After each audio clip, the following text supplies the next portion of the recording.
बाळा तू शिंग वाजवलं, आपल्याकडे शिंग म्हणतात, काय जण तुतारी वगैरे म्हणते. शिंग वाजवलं, तुझं नाव सांग बरं पहिलं. मस्त वाजवलं. प्रणव उमेश गुरु. प्रणव उमेश गुरु. उमेश गुरु. गाव अष्टा. अष्टा. तू कितवीला आहे शाळा? मी 7वीला आहे. 7वीला आहे. तू कितवीला रे? दुसरी. वट दुसरीला आहे. तुझ्या मापचं शिंग आणलाय तुझ्या मापचं आहे की नाही?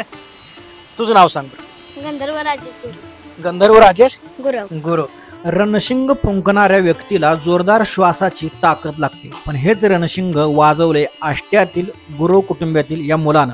इयत्ता 7वी आणि इयत्ता 2रीत शिकणाऱ्या या दोन्ही मुलांनी रणशिंग अगदी अंगावरती काटा येईल असं वाजवले आणि शिवकाळाची आठवण आपल्याला या रणशिंगाच्या माध्यमातून करून दिली. तू हे कुठे शिकलास, हे वाजवायला वगैरे कुठे शिकला? इकडे बघ कॅमेरा. अष्ट्यात. आष्ट्यात? म्हणजे कुणाकडनं शिकला? हे बघून. माझं मी शिकलोय बघून. तुझं तू शिकलाय? आता ही पहिल्यांदा कोणतरी वाजवताना तू बघितला असेल आणि मग तू शिकलायस. म्हणजे कुणाला वाजवताना तू बघितला? माझ्या पप्पानेच बघून शिकलोय मी. म्हणजे पप्पा पण तुझे ही वाजवते. रणशिंगाचा आवाजच हा धीर गंभीर आणि प्रेरणादायी असतो. थोडक्यात सांगायचं झालं तर रणशिंग हे फक्त वाद्य नाही, तर ते शौर्य, प्रेरणा आणि परंपरेचं असं ते प्रतीक आहे. या रणशिंगाला बरीच अशी नावं आहेत. कोणी त्याला तुतारी म्हणतं, तर कोणी त्याला शिंग म्हणतं, कोणी रणशिंग म्हणतं. काही ठिकाणी त्याला कोंबू असं सुद्धा म्हटलं जाते, काही ठिकाणी त्याला कुरडुतू असं सुद्धा म्हटलं जाते. मग हे तुझं स्वतः शिंग आहे, घरातल्या घरात असते का असं? आता गणपतीसाठी म्हणून तुम्ही आणलाय? स्वतःच आहे. स्वतःच आहे. बर. आवड आहे तुला हे वाजवायची? भारी वाजवतेस. होय. हे वाद्य पितळेचं असतं किंवा अगोदरच्या काळात हे वाद्य प्राण्यांच्या शिंगापासून बनवलं जायचं.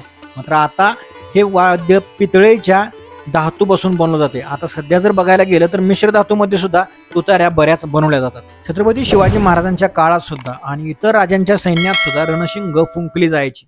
हे रणशिंग फुकून युद्धाची सुरुवात किंवा शत्रूवर हल्ला घोषित केला जात असे.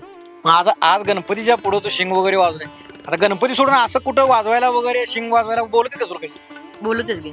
कुठं कुठं गेला सांग बरं. बारामतीला. बारामतीला? डायरेक्ट पवारांच्याकडे.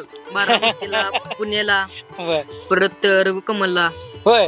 या रणशिंगाच्या आवाजाने सैनिकांना प्रेरणा मिळायची आणि शत्रू सुद्धा घाबरायचे. असा या रणशिंगाचा आवाज आहे.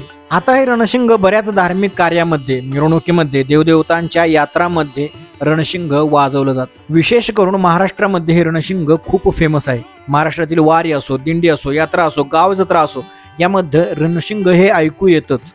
तू कोणाकडनं शिकला सांग बरी वाजवायला? म्हणजे अष्टाचं शिकलो, पप्पांकडे शिकलो. पप्पाकडनं शिकला म्हणजे पप्पा वाजवते. तर त्या शिंगामध्ये ह्या शिंगात फरक काय सांग मला? ती शिंग वेगळं असते, ही शिंग वेगळं असते. म्हणजे मोठं मार्क नाही का? रणशिंग फुंकणं तसं ही अवघड गोष्ट आहे, पण ज्याला ही कला अवगत आहे त्यांच्यासाठी सोपी गोष्ट. पण तरीही हे परंपरागत चालत आलेली रणशिंग आहे. त्यामुळे बऱ्याच वेळेला फक्त आजही महाराष्ट्रात गुरव, बहरंगी वादक यांच्याकडे ही रणशिंग जपून ठेवलेली आपल्याला पाहायला मिळतात. थोडक्यात सांगायचं झालं तर रणशिंग हे फक्त वाद्य नाही, तर शौर्य, प्रेरणा आणि परंपरेचं हे एक प्रतीक आहे. आणि तेच शौर्याचं, प्रेरणेचं आणि परंपरेचं प्रतीक असणारं रणशिंग हे गुरव कुटुंबीय 1200 वर्षापासून जपत आलेलं आहे. त्यांची मुलं, त्यांची नातवंड ही परंपरा आजही जपत आहेत, आजही जोपासत आहेत. तसेच हे शिंग लष्करी संगीतात देखील वाजवलं जाते. हे रणशिंग फुकल्यानंतर त्याचा आवाज गंभीर, लांबवर पसरलेला आणि घणाघातीत ऐकू येत असतो. शिवकाळातील शौर्याचं प्रतीक असणारं हे रणशिंग या दोघांनी जे वाजवलं याबद्दल तुम्हाला काय वाटतं? तुमच्या प्रतिक्रिया कमेंटमध्ये जरूर कळवा. आणि अशाच व्हिडिओसाठी सागरिकच्या चॅनलला सबस्क्राईब करायला विसरू नका.